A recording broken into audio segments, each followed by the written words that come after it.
Bonsoir à tous. Soir d'info en seconde partie qui reçoit Monsieur Samsidine Aïdara. Il est membre du comité d'initiative pour l'érection du musée mémorial de Diola. Bonsoir, Monsieur Aïdara. Bonsoir à la TFM et bonsoir à tous les téléspectateurs et merci encore une fois pour l'invitation. Alors, quand on dit Samsidine Aïdara, certainement que tout le monde va penser, quand nous parlons du bateau le Diola, à M. Nassardine Aïdara, qui est votre papa. Comment il va? Il va bien, alhamdulillah, on rend grâce à Dieu et on prie pour qu'il puisse le maintenir devant nous encore très très longtemps pour nous surveiller, nous superviser et nous apporter son expérience. Et vous avez pris son relais dans ce combat pour, entre autres, l'érection du musée mémorial le Diola. Oui, en quelque sorte, mais je ne dirais pas son relais parce qu'il est de mon devoir aujourd'hui de jouer ma partition. Tout comme lui, c'était son devoir et ça allait toujours. Pour moi également, qui ai perdu mes 4 frères et sœurs, je pense que la question ne s'est jamais posée. Le Diola, ça fait partie de moi. Il est de mon devoir aujourd'hui de porter la voix de toutes les familles de victimes. Oui, ça fait partie de vous parce que le 26 septembre 2002, vous deviez embarquer dans le bateau avec vos 3 frères et sœurs. Racontez-nous qu'est-ce qui s'est passé. Finalement, vous n'avez pas pu prendre le bateau. Qu'est-ce qui s'est passé? Bon. Vous avez 7 ans à l'époque. Oui, vous me forcez un peu à revenir sur ça. Vous avez pratiquement je m'attendais à d'autres questions, mais bon. Vous avez perdu Papi, Bachir et Aliou et Fatou. Donc, effectivement, en 2002, à la suite des grandes vacances qu'on a passées en famille à Ziguinchor, on devait tous rentrer par le bateau. Et mon père nous avait devancés parce que, voilà, pour le boulot. Et on était 8 à rester à Ziguinchor et on devait prendre le bateau. Au dernier moment, ma grand-mère, forte de ces superstitions-là, bon, elle disait que toute une famille ne devait pas voyager par le même moyen de transport. Donc, les parents ont cédé pour lui faire plaisir et on a fait 2 groupes. Le groupe de Papi Aliou, Fatou et Bachir qui ont pris le bateau et ma maman, ma tante, ma grand-mère et moi qui devions prendre la route à leur suite. Je me souviens que je pleurais parce que j'étais tellement attachée à mes frères et sœurs. Je disais que non, s'ils vont par le bateau, je vais par le bateau. Absolument. Et on m'a dit oui, vous irez tous ensemble, mais pas aujourd'hui. Vous irez demain. J'ai dit d'accord, on ira tous ensemble demain. Et ce n'était pas le cas, c'était juste une stratégie. Je suis tombée dans le panneau et au réveil. Parce que vous aviez 7 ans. J'avais 7 ans, c'était facile. Oui, c'était facile. Oui. Donc, et qu'est-ce que ça vous a fait quand même quand vous avez entendu que vos frères et sœurs n'ont pas survécu au naufrage? En fait, pour être honnête, le naufrage, j'ai compris ce qui s'était passé. Mais il y a une différence entre comprendre qu'il y a eu un naufrage et accepter que mes frères et sœurs n'allaient plus revenir. Absolument. Dans ma tête, j'étais conscient qu'il y a eu un naufrage, qu'il y a eu des personnes décédées, mais dans mon cœur, je me disais, eux, ils n'en font pas partie. Absolument. Ils vont venir. Oui, j'ai mis énormément de temps à l'accepter. Je n'en parlais pas et je me disais parfois, en riant tout seul, en me disant, lorsqu'ils vont revenir, je dirais que j'étais le seul à y avoir cru. J'étais le seul à savoir qu'ils allaient revenir. Et quand est-ce que vous vous êtes résigné à vraiment accepter que vous avez perdu vos frères et sœurs, vos compagnons de jeu, comme vous l'avez dit dans des interviews? Je ne sais pas vraiment. Des années plus tard, probablement, en grandissant, en ayant un esprit un peu plus logique, plus cartésien, peut-être je me suis rendu compte, j'ai arrêté de nier l'évidence et vraiment, c'est à partir de ce moment que pour moi a commencé ce devoir-là aujourd'hui de pouvoir me battre pour eux après avoir accepté qu'ils ne sont plus là. Alors, vous vous battez pour quoi aujourd'hui? Nous nous battons pour plusieurs choses. Nous nous battons pour la justice. La justice, elle est importante dans un pays parce qu'un pays sans justice, c'est un pays sans loi, c'est un pays d'impunité, c'est un pays où chacun sera libre de faire tout ce qu'il veut, c'est un pays où régnera le chaos total. Et lorsqu'on parle de justice, lorsqu'on parle d'un bateau, géré par un démembrement de l'État, géré par les marines. Un bateau qui a été remis à l'eau sur des décisions politiques, sans aucun appui technique, aucun certificat qui puisse justifier cela. Lorsqu'on parle d'un bateau qui devait prendre 500 passagers et qui a fini par faire près de 2000 morts, lorsqu'on parle d'un bateau qui a chaviré et dont les secours sont arrivés 18 ou 19 heures plus tard, lorsqu'on parle de ça et qu'on dit il n'y a pas eu de justice dans ce pays-là, je me demande dans quel pays nous sommes. C'est le pays dans lequel j'ai grandi. C'est le pays, peut-être j'ai hérité de ces mêmes comportements qui ont amené le Diola, de ces mêmes comportements d'indiscipline, de laxisme, d'incompétence, et de ces mêmes comportements en fait qui poussent la personne à croire qu'elle peut faire ce qu'elle veut sans aucune conséquence. Et cette société, très sincèrement, je n'ai pas envie de voir mes enfants grandir dans une telle société. Il faut que justice se fasse, pas seulement pour le Diola, pas seulement pour les familles de victimes, mais pour la société en elle-même. Parce qu'une société, comme je l'ai dit tout à l'heure, qui ne peut pas rendre justice lorsque 2000 personnes disparaissent, mais pourquoi donc cette justice existe? Pourquoi cette société rendra-t-elle justice? Donc ce point pour nous, il est très important et c'est un message parce qu'aujourd'hui, je suis là à en parler.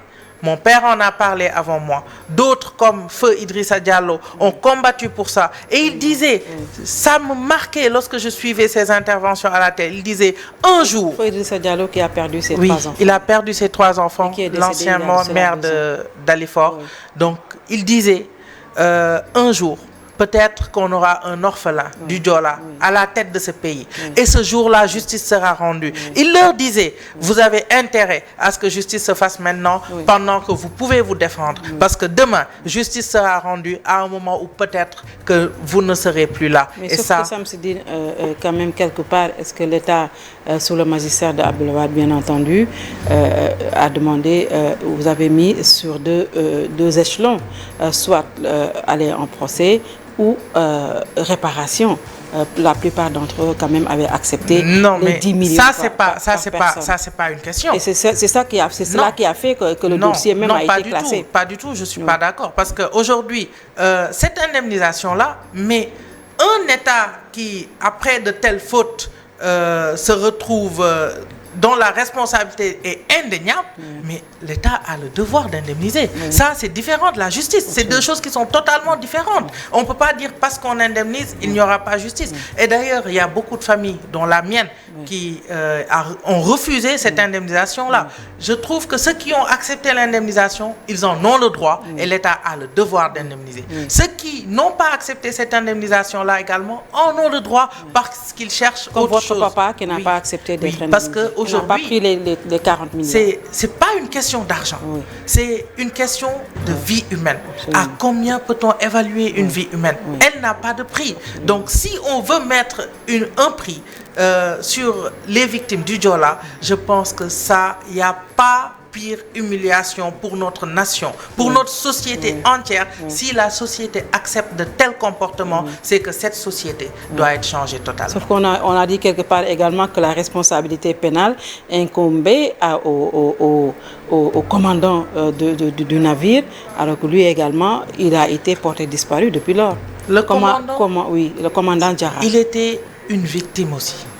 C'est un militaire dans un navire géré par un militaire qui obéissait à des ordres venant d'une hiérarchie. Le commandant n'a pas vendu les billets. Le commandement n'a pas embarqué les gens. Le commandant, c'est pas lui qui a remis le bateau sur l'eau alors qu'il n'y avait pas de certificat technique. Donc lorsqu'on parle de la responsabilité du commandant comme seule responsabilité, c'est incompréhensible. J'ai mal pour sa famille aujourd'hui parce qu'eux aussi, ils font partie des familles de victimes. Et le commandant avait aussi droit à être secouru. Mais l'État, le gouvernement ou bien la marine, en tout cas ceux qui étaient chargés d'organiser ces secours, ont failli à venir le secourir. Ça également, mais c'est une victime. Comment on peut mettre toutes les fautes de toute une administration, toute une chaîne de commandement et vouloir le mettre sur le dos d'une seule personne? C'est irresponsable.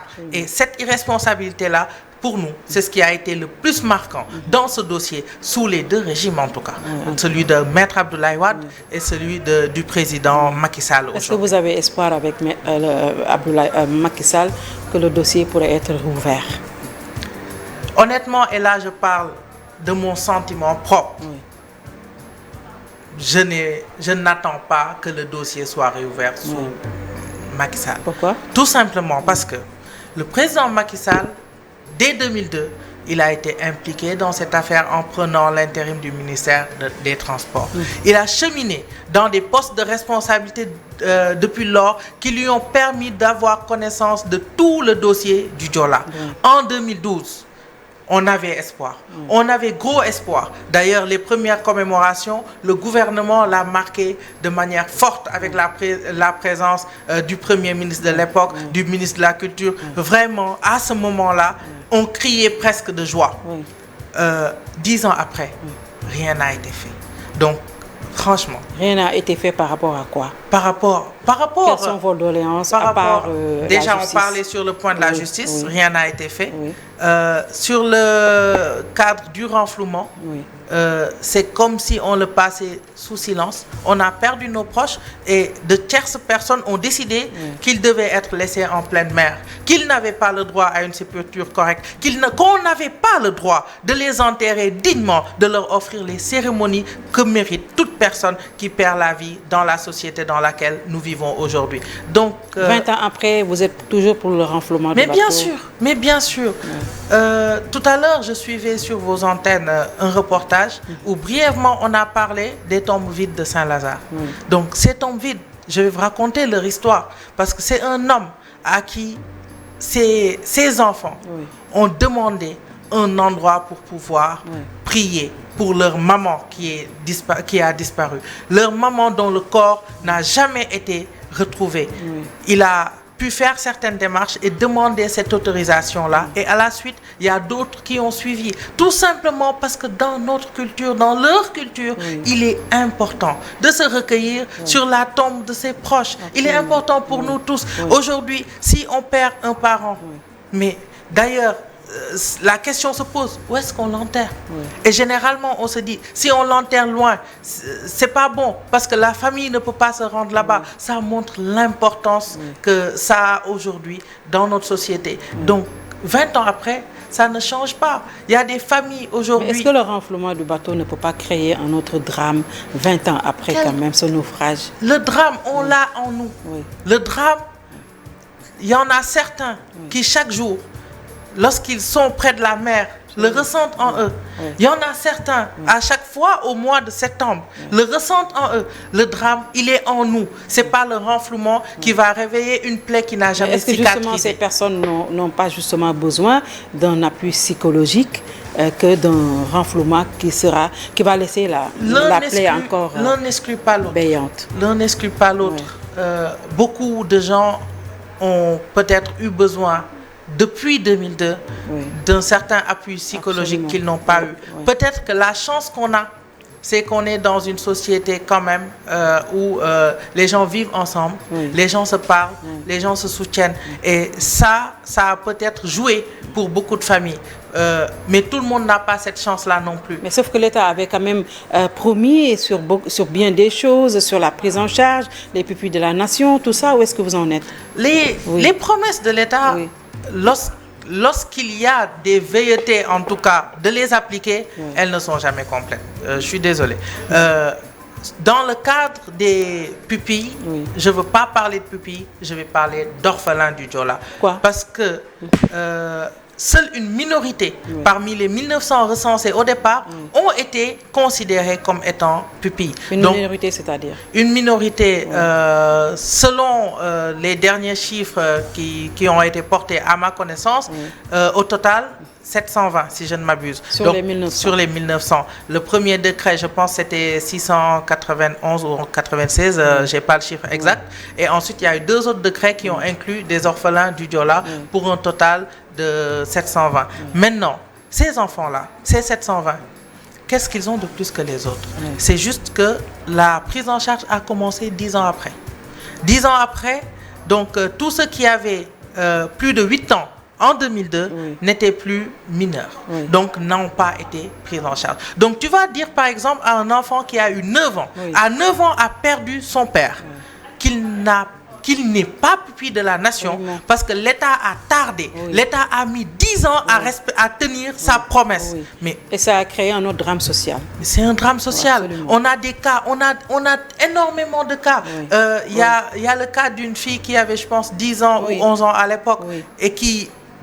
après la mort de son père, n'avait plus de soutien et finalement a dû abandonner l'école pour devenir femme de ménage. Si son père était en vie, on ne sait pas ce que l'avenir lui aurait réservé, mais on peut très certainement dire que son sort n'aurait pas été le même. Il y a énormément d'enfants. On a suivi le cas de bébé Diola qui avait 4 mois dans le ventre de sa maman, qui a aujourd'hui 19 ans, qui n'a pas les moyens d'aller à l'école.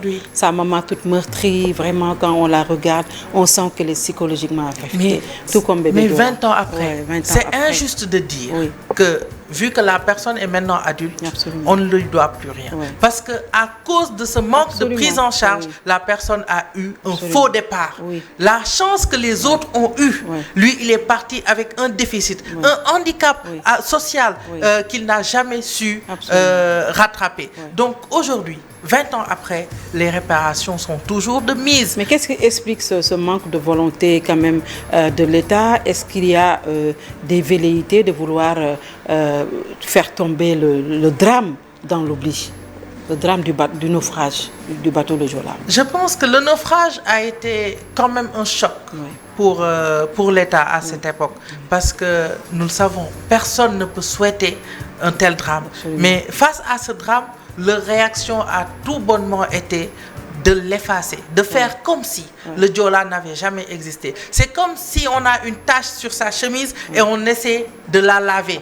Mais cette tache-là, elle est trop profonde. Cette tache-là, elle n'est pas sur la chemise, elle est sur la peau. Elle est visible et elle ne s'effacera jamais. Donc aujourd'hui, ça interpelle sur la question de la responsabilité. L'État doit assumer ses responsabilités. Et assumer ses responsabilités, c'est pas seulement dire j'indemnise. Non, indemniser, ça fait partie d'assumer ses responsabilités. Assumer ses responsabilités, c'est de rendre justice, c'est d'être à l'écoute des familles de victimes qui ont depuis lors demandé un mémorial musée qui jusqu'à présent n'est pas construit. À Dakar. Donc le mémorial...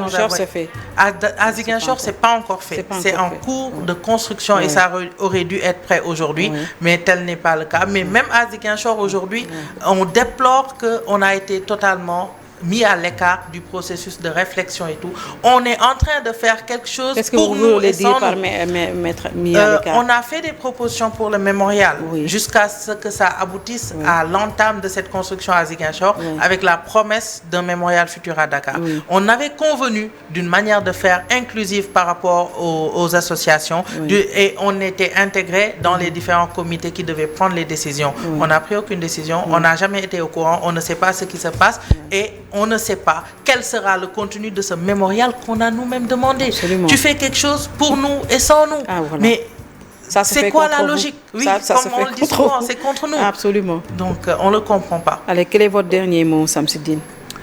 Mon dernier Alors, aujourd'hui, vous êtes le dernier de la famille Aïdara. Ou bien vous avez non, je ne dirais pas le dernier parce que, vous savez, j'ai la chance d'être dans une famille très large. Donc, nous, dans notre famille, les questions de fraternité, ce n'est pas juste une question de père et mère. On est une large famille et on est tous frères et sœurs. Donc cette belle ambiance-là aujourd'hui, disons que c'est ce qui me motive le plus à aller de l'avant parce que j'ai des centaines de frères, j'ai des centaines de sœurs. C'est vraiment une grande famille et je remercie toute ma famille pour m'avoir donné ce cadre de vie-là aujourd'hui qui me permet de m'épanouir. Donc pour finir... Mais vous continuez toujours à ne pas vouloir prendre les 40 millions que Abdoulaye Wade vous avez... L'argent ne nous a jamais intéressés. Vous ne voulez pas, vous ne voulez pas de cet argent. Ne nous a jamais Ce que vous voulez, c'est la justice. C'est la justice. On vous laisse le dernier mot. Donc le dernier mot, je vais juste l'adresser à tous les Sénégalais. Le Joola est une tragédie mais il faut savoir capitaliser même sur les mauvaises choses. Il faut savoir capitaliser sur le Joola en tirant toutes les leçons de ce drame, en essayant de voir quelles ont été les causes de ce drame et essayer de les bannir dans notre société, en commençant par nous-mêmes. Chacun qu'il fasse une introspection, à commencer par moi-même. On l'avait dit, mais il ne faut pas voir ce que l'autre fait. Généralement, on se dit, même si je fais, tout le monde va faire le contraire. C'est pas grave. Il faut quand même se lever et faire le premier geste. Absolument. Merci beaucoup. Merci beaucoup, Samsidine Aïdara. Merci à vous. Et tous nos salutations à votre papa. On lui souhaite quand même de vivre encore longtemps. Amen. Et de pouvoir soutenir. Je ne sais même pas quoi dire, mais bon. Merci encore, beaucoup. en Merci tout cas, d'être venu. Le cœur y est. Merci. Oui, c'est ça. Parce que toute la journée, quand même, nous avons vécu avec vous ce drame. C'était comme si c'était nous. Franchement, et ne ratez surtout pas, ça continue tout à l'heure après Soir d'Info, notre documentaire sur le naufrage du bateau le Joola, un document signé Abdoulaye Cissé. Et tout de suite après, Sarah Cissé sera